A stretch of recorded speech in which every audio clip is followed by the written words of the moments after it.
A new wave of refugees from the fall of Afghanistan to the Taliban are reportedly headed to Maine.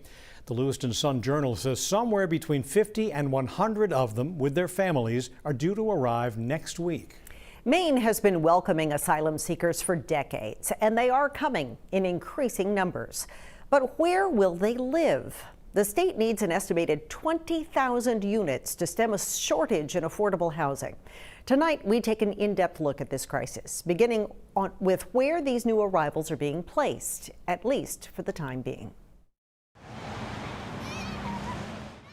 Kids gather to start another school day, full of energy and anxious chatter, a common scene everywhere. Except here, the chatter might be in 4 different languages, and the bus stop is in a hotel parking lot off busy Route 1 in South Portland. These children are some of the latest arrivals in an uptick of immigrants seeking asylum in Maine. There are more asylum seekers coming to Maine now than during the summer of 2019, when Portland opened the Expo to house nearly 450 of them. 513 asylum seekers are in temporary housing right now. The difference? These refugees are not coming in mass, but rather smaller groups and in steadily increasing numbers. In October of last year, 8 families, or 32 people, sought shelter in Portland. By October of this year, that number had risen to 45 families, comprised of 145 people.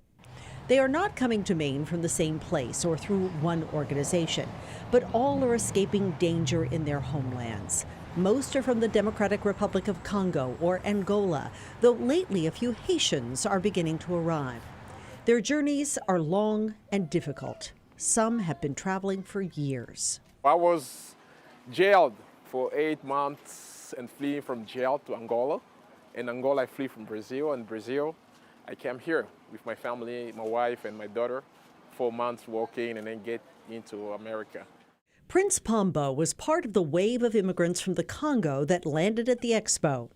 2 years later, he works for LL Bean, supporting his wife and 2 children. He teaches French in Freeport, he actually speaks 4 languages, and spends at least 2 days a week right here, interpreting for other asylum seekers arriving in this foreign, confusing land.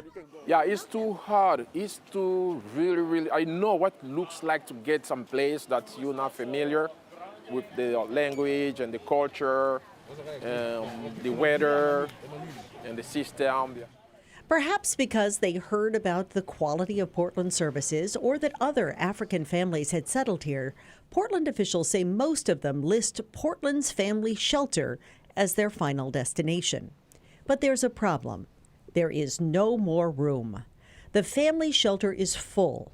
This is just one of many hotels now serving as an overflow shelter. It too is constantly at capacity.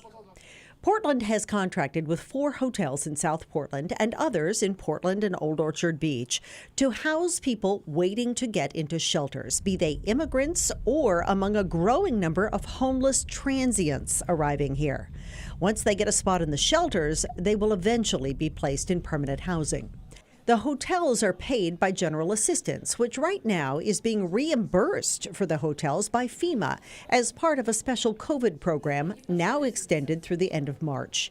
While the hotels may not get the rates they would typically get, especially during the summer, every room is full every night. A new business model in a changing world. But the folks we have here right now are wonderful people. You see things that you never saw before. And we're human, we all have hearts and we all feel. I think that everybody taking a step back, looking around here,